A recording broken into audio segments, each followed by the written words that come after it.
read today, we'll be looking at scriptures in Proverbs and 1 Corinthians and in Romans. We'll just refer to them.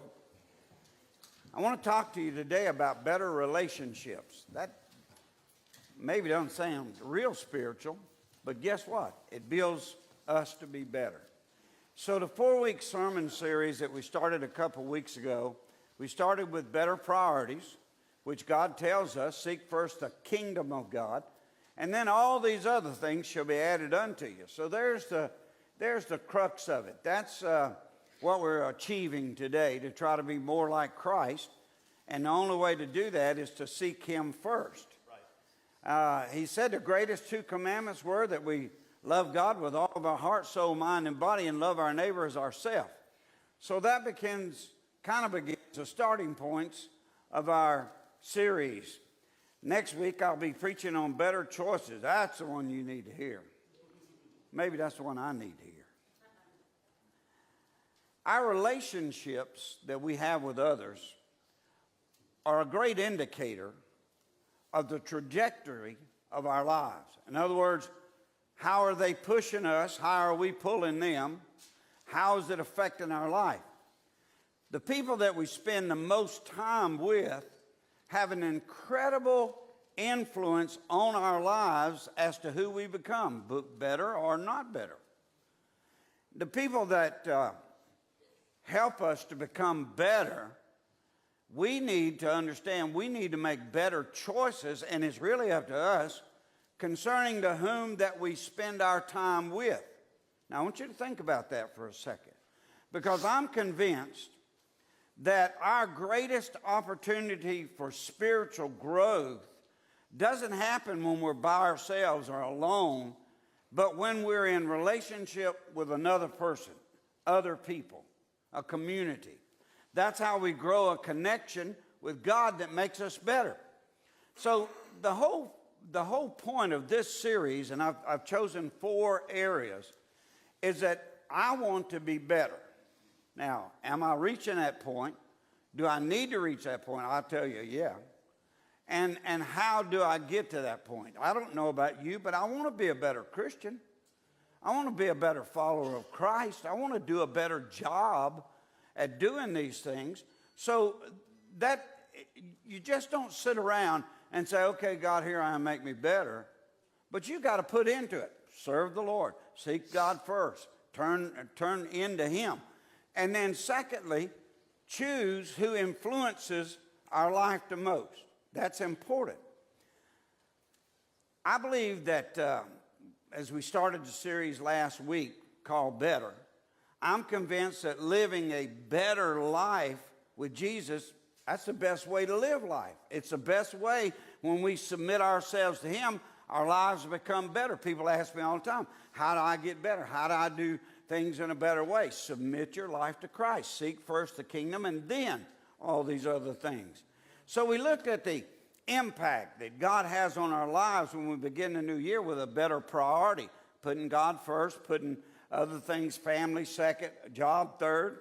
And if we get this backward, the most important things in our lives will suffer. So today, when we look at the people we surround ourselves with and the far-reaching effects that it has on us, it becomes imperative that we choose better relationships. Sometimes it's important for us to focus on having better relationships, surrounding ourselves with others who want to be better themselves.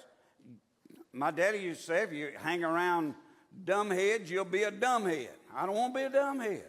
I want to be better. How many of you remember Dale Carnegie? Anybody? We all old, ain't we? Dale Carnegie was a guy who wrote a book called How to Win Friends and Influence People. Need to read that often.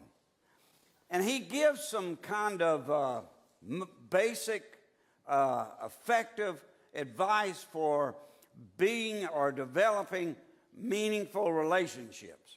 Now, he says these things. 1, become genuinely interested in other people. People don't care how much you know until they know how much you care. So, his first direction was, just don't talk to people and not listen, but listen and become effective in their life. Second one, even you can do. I can't do it, but you can. Smile.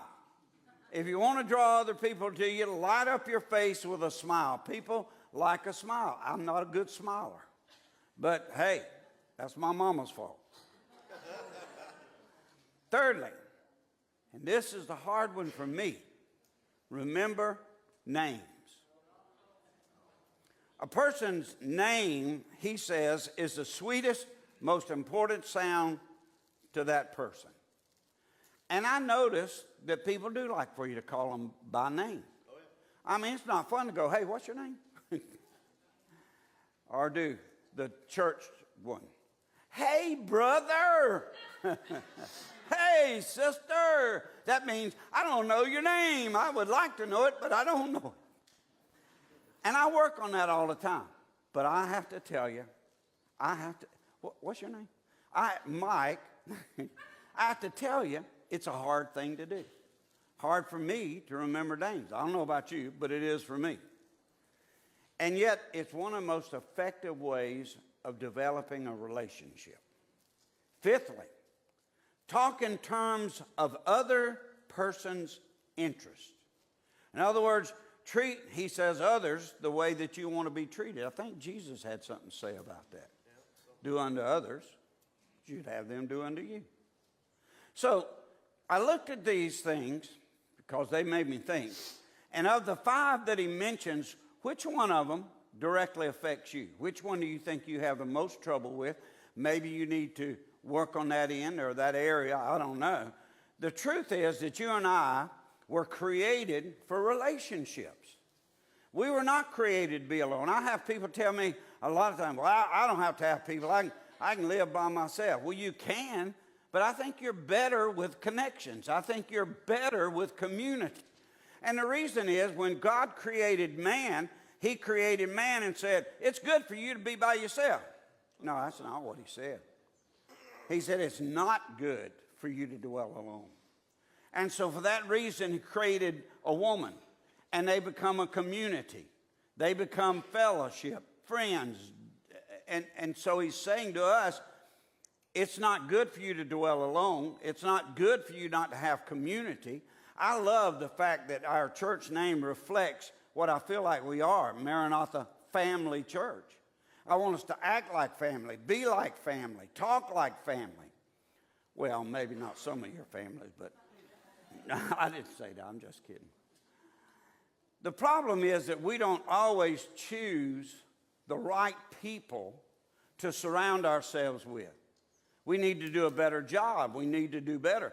The Bible gives us some kind of practical wisdom for healthy living and community which with one another that help us. When I was young, I got into a lot of trouble. And one of the reasons was I was younger and I chose older people to hang out with. And those shot dodgers got me in trouble all the time. They just kept me in trouble. Every time I got in trouble, it's somebody else's fault. Just saying. I learned something. Listen to what Proverbs has to say. 12:26. One who is righteous, that is right with God, is a guide to his neighbor. But the way of the wicked leads them astray. What is he saying? Pick your friends. Choose your relationships. Figure out who's going to help you be better and who's going to make you worse. That's the important thing. The people who live righteous lives are people who choose their friends carefully. I don't want to live with somebody that's going to make me worse. I don't want to deal with somebody on an everyday basis. You say, but Pastor, we have to work, we have to go to shopping, we have to do all kinds of things. We do, but there's a difference in knowing people and having a good relationship with people and people that change your life. So this means that rather than leaving our closest relationships to chance, just whoever comes my way, we have to make a concerted effort to surround ourselves with the kind of people who have been carefully chosen. Now, here's my point. good relationships are not left to chance. You just don't let somebody come to your life and you don't know anything about them and try to make them your best friend. You just don't let it be like that. The righteous know the kind of persons that they want to be. And so they know the kind of persons they want to surround themselves with to make them become better. One of the worst things is for a young person or a young person, any person's coming to Christ, is they pray the sinner's prayer, they accept Christ as their personal Savior, and then they go back out and they live in the same grouping that they left to come into the church, and they hang out with that same bunch that just tears them down, brings them down, doesn't lead them to go. So the best thing they have to do is change relationships. When I became a Christian, all I had was sinner friends. I didn't know anybody else that wasn't a sinner. And so I knew immediately I had to make a choice. I had to decide, because if I hung out with them, first day or two, they're stopping me as I'm driving away from our house, and they're saying, "Where are you going?" I said, "I'm going to church." They said, "Come on, we're going to the bar." I said, "No, I can't do that anymore." And they're like, "Why?" "Because that ain't the way I want to live." And so I'm going to church. I'm trying to make new relationships. I'm trying to make new friends. I'm trying to get people that's going to feed into my life. And I was telling Sister Nam, Teresa had some pictures the other day, and it was me and Brother Nam sitting up on the platform, and he was always pouring into me, always helping me, strengthening me, so I could hang out with him. And it was better than me going back to my old buddies and back to my old ways. So it encouraged me. It gave me strength in my relationship with Christ. And that really bonded and solidified my place in Christ. But I knew I had to make that kind of change. So the righteous people, the people that come to know Christ, should seek out people that love God with their same kind of whole hearts and live it out every day. Some people don't, listen to me, some people don't have your best interest in mind. They don't care. Some people don't live, a life based upon a desire to please God. You don't need that kind of people in your life. Some people don't make us better. Rather, they just make us bitter. That's the kind of people you don't need in your life. If you've moved into this year and you decided, yes, sir, 2 weeks ago we talked about better priorities. I'm going to make a better priority. I'm going to make God first. Then to make God first, you need to start choosing and making relationships that's going to encourage that and move you on.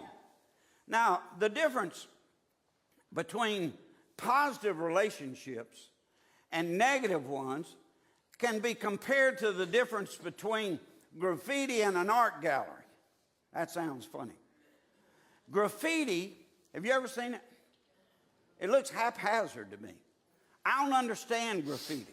Now, somebody that paints it, they're pretty good painters, but I have to tell you, I don't have a clue what they're trying to say. I don't know what they mean. I don't know what it does. It just looks like a mess. That's all it looks like to me.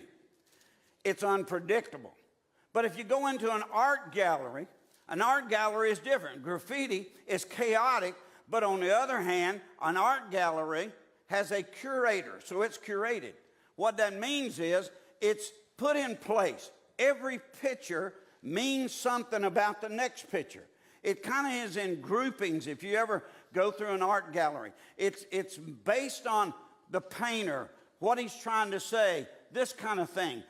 There are abstracts, but mainly in art gallery, it's positive. It has a relationship. And so the art behind the building of relationships can be seen in the very same way. If we leave our closest connections to some accidental encounter, we're going to find ourselves being led into places that we never wanted to go and becoming people that we never intended to be. You come to church, used to especially, you come to church, you're a new believer, and you get with some people, and they bad-mouthing the preacher, and they bad-mouthing the music, and they bad-mouthing other members. I got to tell you, you don't want to hang out with that crowd. That crowd will lead you in the wrong direction. They'll take you into places you don't want to go and become a person you don't want to be. So to have a better relationship, I want to hang out with people. I want to make relationships with people that's going to make me a better person. That's my goal here, is to become a better person. So when we look at, when I told you when I became a Christian, I only had sinner friends. I immediately had to find some people that I could stay close to that was going to help me as a young Christian become a better Christian each and every day. So Jesus, when we look at his life, the way that he developed relationships is kind of a way for us to go. He spent time with a lot of people, a whole lot of people, some bad, some good. He spent time with them, but he didn't spend time in the sense of building relationships with them, but leading them in the right direction. What he did do was choose out 12 guys. Now, one of them was a crook, but maybe he had that on there on purpose. But he chose out 12 people, and he invested his life in them. He was going to make them better. He was going to make the kind of people he wanted. He had a reason, because he was leaving this thing to them in 3 short years. He's leaving it all behind for them to carry it on. So he needed a good relationship. So he chose 12 people. But then he went even further than that, and he chose 3 people. You know who they are? Come on, Bible scholars. Peter, James, and John. And so he developed in them an even, if I could call it an inner core. He developed in them the 3 guys that would probably be the main ones instrumental in carrying the gospel forward. Jesus wasn't going to be there, so he needed to influence them.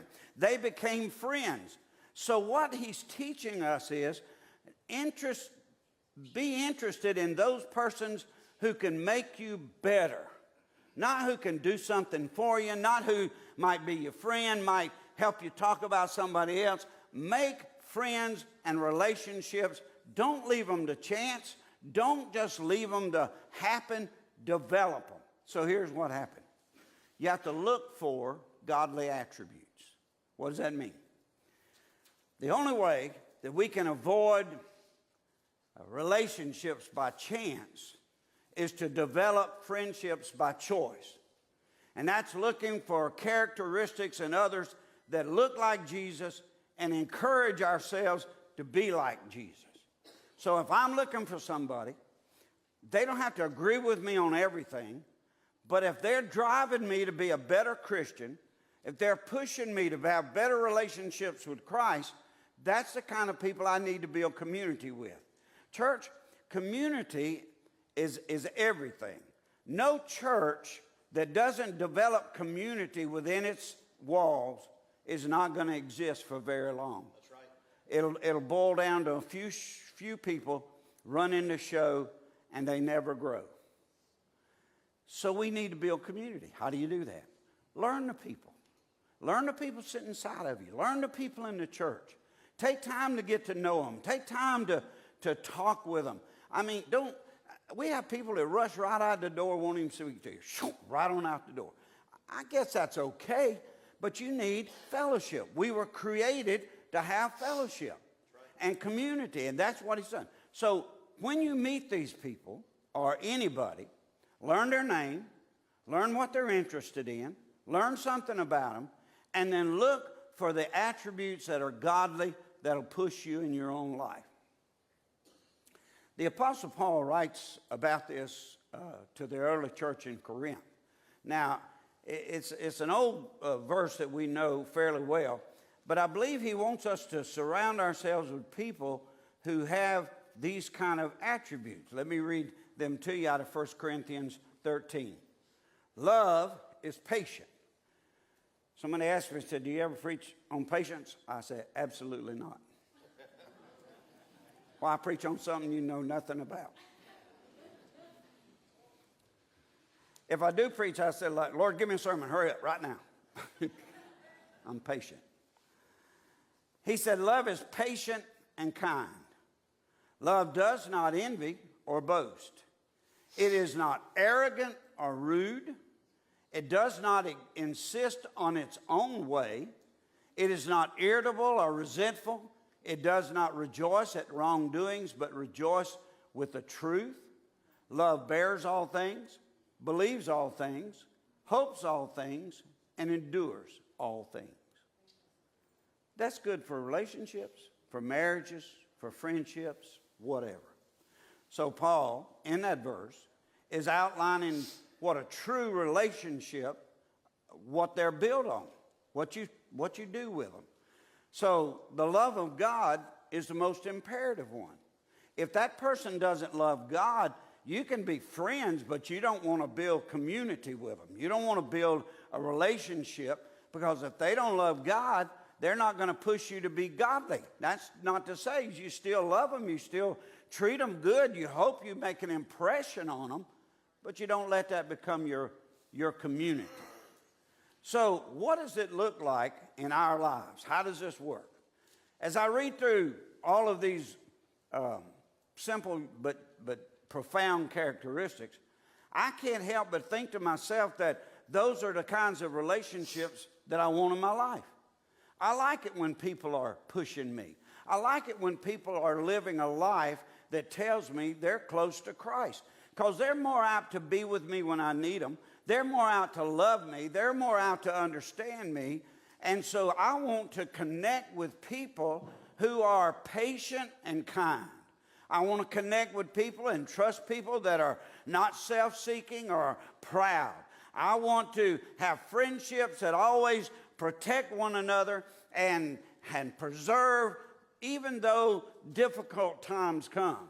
So being aware of people that are in our sphere of influence, then we notice when someone demonstrates these attributes that Paul talks about and develop that kind of relationship with them, that's going to help me to be a better Christian.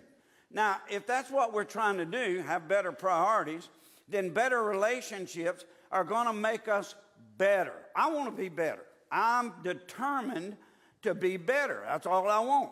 And so I'm going to do that. A good friend with these kind of characteristics kind of make us feel good. It's nice to be around. Don't you like to be around somebody that you feel like is not trying to get over on you, not trying to be somebody to get what you've got, not trying to do you in or turn their back on? That's the kind of people I don't want to be friends with.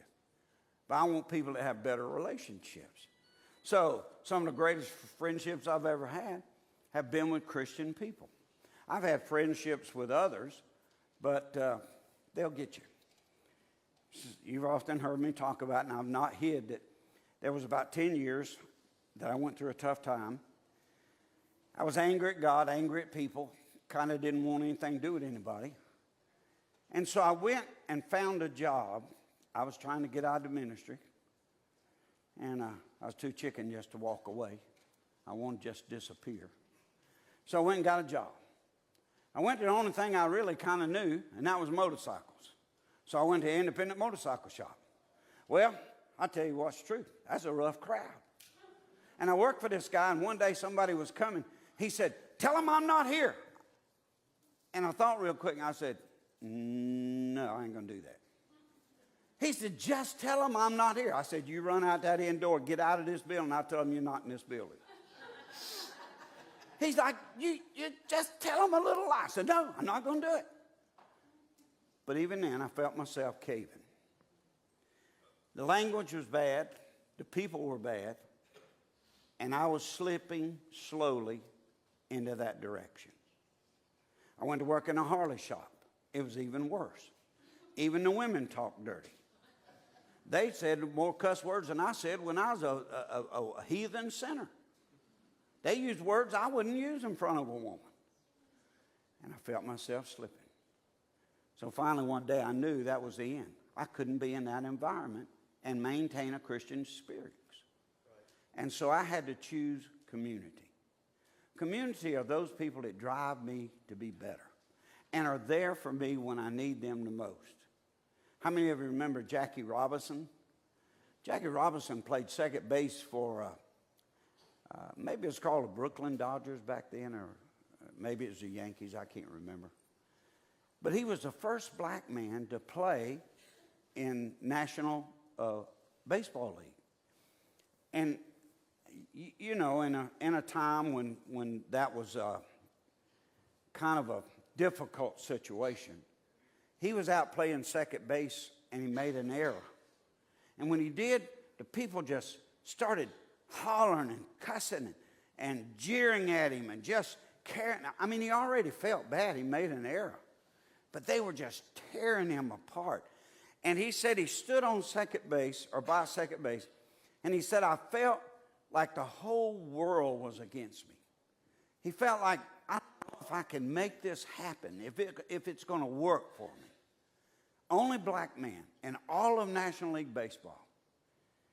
There was a shortstop that one time became announcer for the Braves baseball back many years ago. His name was Pee Wee Reese. Pee Wee Reese walked over to where Jackie Robinson was, stood beside him, reached over and put his arm around him, just stared up into the crowd.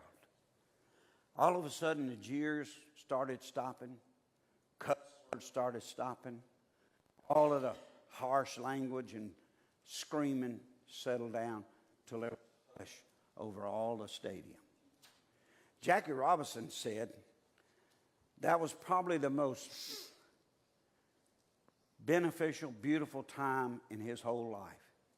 He said he understood what community was and what fellowship was and relationships were. Now, I told you that story because some of us this morning need to have a Pee Wee Reese in our corner. We need somebody who is willing to come and stand next to us when nobody else will. Someone who will face down a jeering crowd so we don't have to do it alone. Do you have someone like that in your life? Do you have someone who embodies the kind of patience and kindness and humility and love and truth and joy that is mentioned in 1 Corinthians? If you don't, you need somebody like that. Jesus had 12, but he had 3. 3 went with him to pray, even though they fell asleep.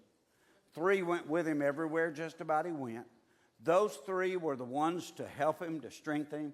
You say, Pastor, some of them left him as soon as he got captured. They did, but in that day and time, they knew it was death to them. They made a mistake, but they were his friends. We need to begin this new year by doing exactly what I've said. Everything within our power to do to find people to be like that. But Pastor, I work in a place, I understand that. Be the greatest light you can be. I tell you, that's a hard place to be. That's a hard place to be, is in a darkness. But a good light will dispel the darkness. And a good person will find somebody that he can influence, even though they may be bad, that'll help him. And so when life throws to us difficult circumstances that often come in our life, it's like losing a job or a marriage, struggles or addictions or sinful temptations.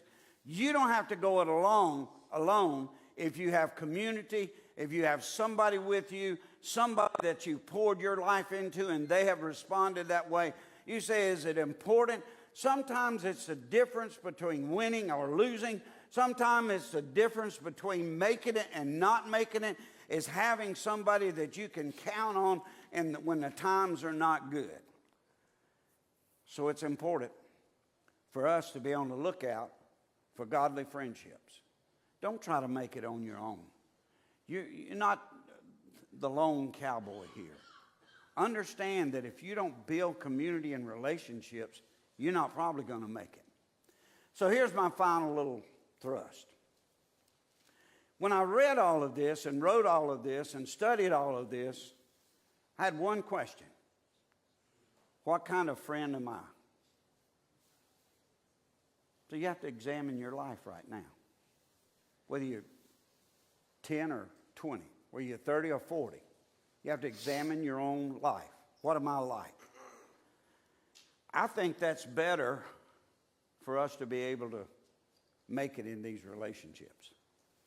The truth is that in order for us to have better relationships, we must also be someone people might want to develop a relationship with. I want to be the kind of person that somebody says, I like hanging out with him. I have a group of coffee drinkers. They probably listen to sermons, so I have to be careful. Not all of them are Christians, but I hope I make a better relationship with them. Now, while I like them, eat breakfast with them every day, they're not the same as my Maranatha family. This is my family. These are the relationships that I want to have in your life and in mine. I want to push you to be a better person. I want you to push me to be a better person. I want to know that I can count on you when the times are bad. So I have to ask myself, what kind of person are you? So I think we have to live with kind of a sober assessment of ourselves. What are we and what does God mean in our lives? And if we're honest, we ask ourselves on a daily basis, what kind of person am I? Are you trustworthy? Are you kind? Are you forgiving? Do you have other people's best interests at heart? Paul writes about this, about a focused life in the book of Romans, Romans 12. And I love the translation that this one's in. 12:10 says, love one another with brotherly affection. But then it says, outdo one another in showing honor.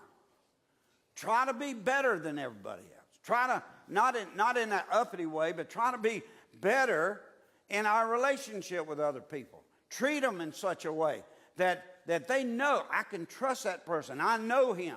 I had a meeting the other day where it was of the strictest confidentiality.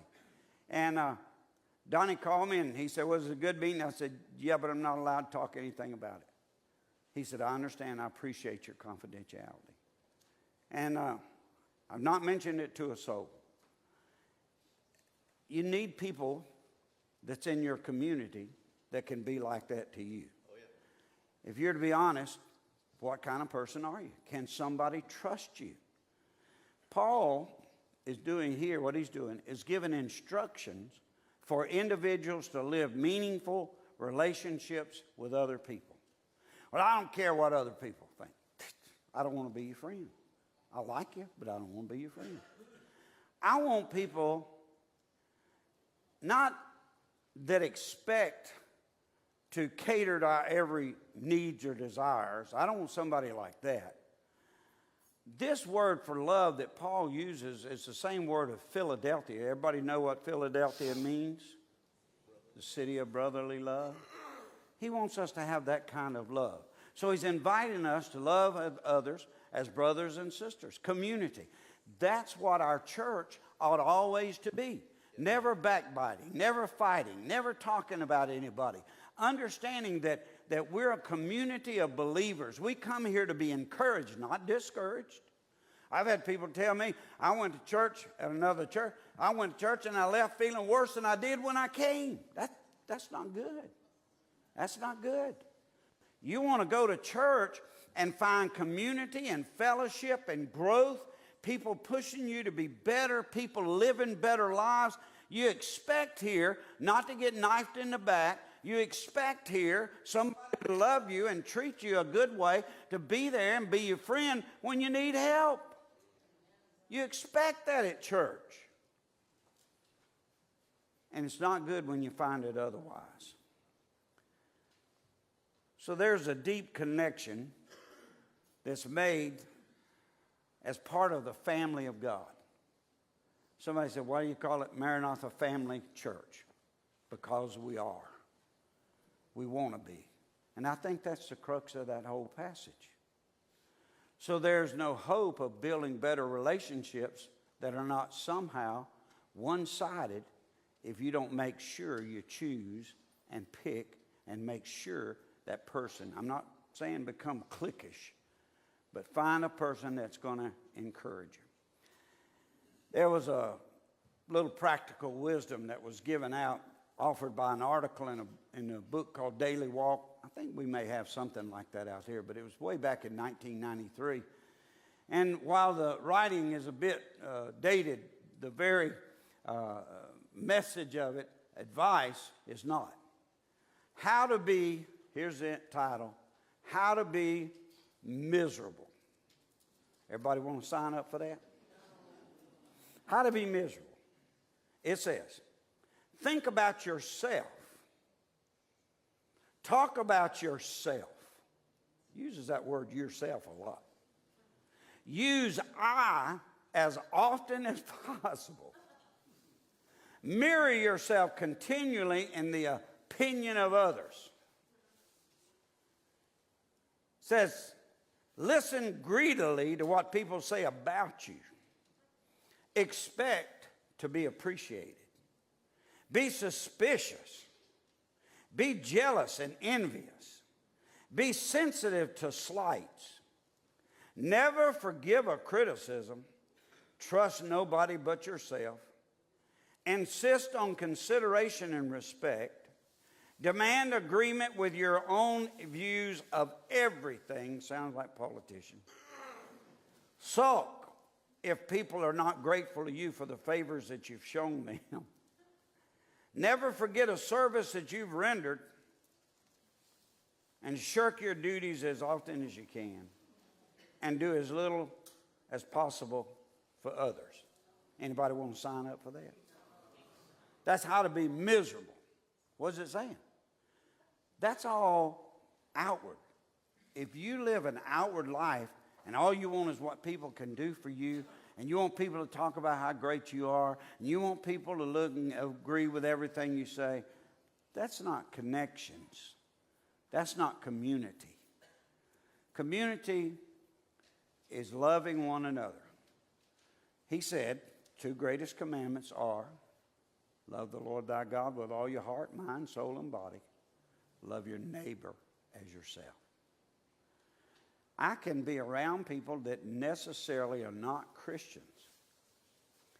As long as I treat them right and I do what's right and I don't let them push me to wrong.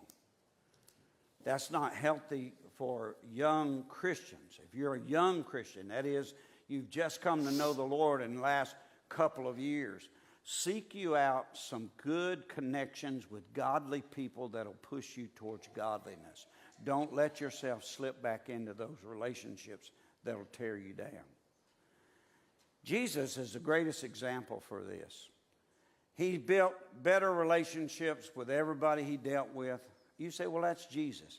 Yeah, but he was a standard for living life in humility and service. And even through his own death, burial, and resurrection, he demonstrated that kind of connection with people that he loved them. So in this new year, we're starting a brand new year. That's why I call it better. I don't want to lay down resolutions that I may not ever do. I don't want to start things that I'm going to fall apart in. I want to look at what's going to make me better. What is it that God wants to do in me to make me a better person? I don't want to be a worse person. I don't want to be somebody that people don't like. I want to be people. I did a couple of funerals in the last couple of weeks where I didn't know the family at all. I didn't know the person that died. I didn't know the family. I went in and talked briefly with the family before each funeral, and I did the funeral. And when I got through, the funeral director said to me, he said, Pastor, I just tell you. He said, you do the best funeral for people you don't know that I ever seen. He said, people love you. Those families talk about you and talk about how wonderful you treated them. And I said, well, he said, what do you do? I said, I just love them. I love people. I don't know many people that I don't dislike. Not many I dislike. I choose to try to love people regardless of who they are. And I believe Jesus taught us that. But pay close attention to the kinds of fruit that your people demonstrate in front of you. Pay even closer attention to your own fruit to make sure you're the kind of persons that would encourage and support people who are entering into a relationship with you. Heard a guy say one time, praise your wife even if it does frighten her at first. Maybe better relationships are exactly what you need to become a better follower of Christ. I'm not telling you to go out and bust up all your relationships tomorrow. Don't quit your job. We need your tithe. Don't treat people badly. But if you're stuck in a situation where it's not the best, become the greatest light they've ever seen. That means you don't have to preach to them every service. You don't have to talk in such a way that you're talking down to them. But be a light. Be a help. Let the things of God come out of you that would cause them to be better people. Doesn't take much effort, but it does a great job. Next week, hard week. Better choices. Father, thank you for making us better. Lord, that's been my goal and my hope this year, that I might become better. Better in all of my relationships, that I might build better community, that I might surround myself with people who are going to make more of you in me. I want to love you with all my heart, soul, mind, and body, and I want to love my neighbors myself. I want to absolutely influence everybody I come in contact with the fruit of the Spirit, with the love of God. Lord, and I thank you for it. And Maranatha Family Church is going to be a better church when we adopt these first two policies of being better and say, I'm going to be that better person. Lord, would you speak to every heart today? Make them aware that there are changes that need to be made, things that need to be done, and relationships in their own life to make them better.